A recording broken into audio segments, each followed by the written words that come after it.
This is Bill Sang, the author of the Giganotus Rex series.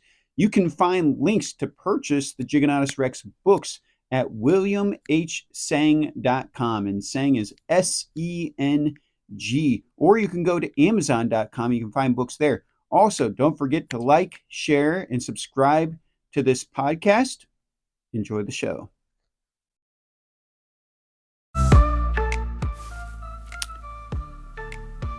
The Wrath of Giganotus Rex by Bill Sang.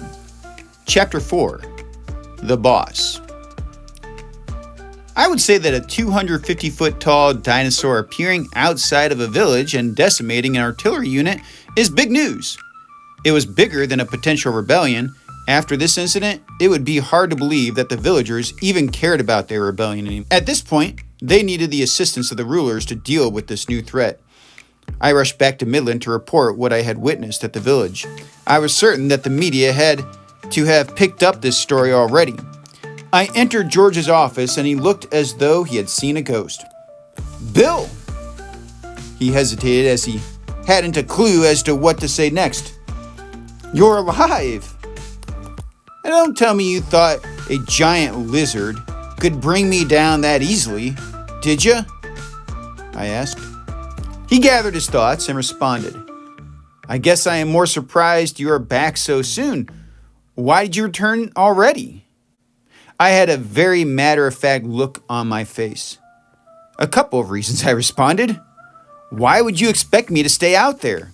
At this point, we have no idea what we are dealing with."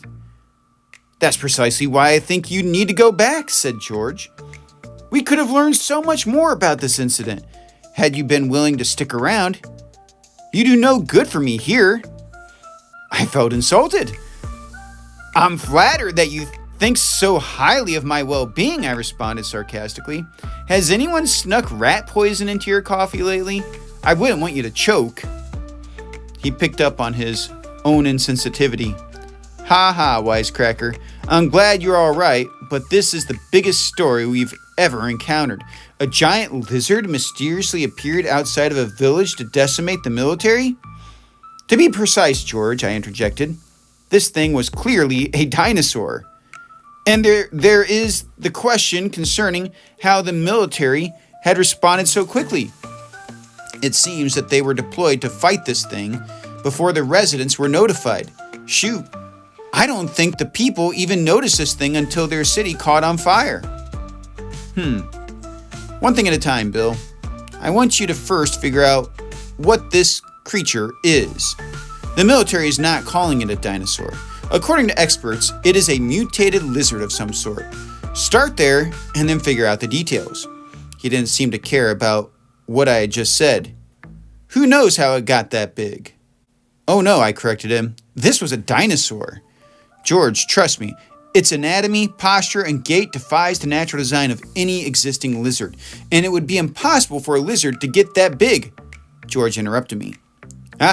But you are forgetting about the environmental hazards that we have been facing. Overpopulation, air pollution, water shortages, and the effects that our energy consumption is having on the magnetic field of the Earth." What he said sounded rehearsed, as though he had been practicing those lines and waiting for the right time to use them. He continued, "There are a lot of potential contributors to this phenomenon. If this animal is a result of any one of those, the government can properly regulate the necessary factors to ensure more do not pop up in the future. Dinosaurs died off a long time ago. Abandon any fairy tale notion that this thing could be a dinosaur and focus on the environmental threat he represents and poses. I mean, I heard it breathes fire. Is that right?" "That is correct." I couldn't deny everything he was saying, but he was jumping to a lot of unscientific conclusions. "But do you really think that his ability to breathe fire really has something to do with an environmental catastrophe? And are you telling me that the threat he poses to the environment is more important than the threat he poses to mankind?" George looked bewildered. "Why wouldn't I? The environment concerns all of life. Who cares if he stomps on a few insignificant people? The bigger danger is that he makes the world a less safe place for all of life. Wouldn't you agree that all life is important?" I couldn't say no. although I felt that he was completely missing the point. I'm not saying that other life is unimportant. We just don't have any evidence that he poses a threat to other creatures. I saw this thing wreck our military with ease. And it didn't look like his ability to breathe fire was some sort of an acquired gift as a result of environmental contamination. He used his breath in a manner that seemed natural and effective. We don't know about any creature that exists today that is able to breathe fire like that. I'm telling you, this thing looks like a dinosaur. George looked at me like I was stupid. The way you describe this makes it sound like a dragon.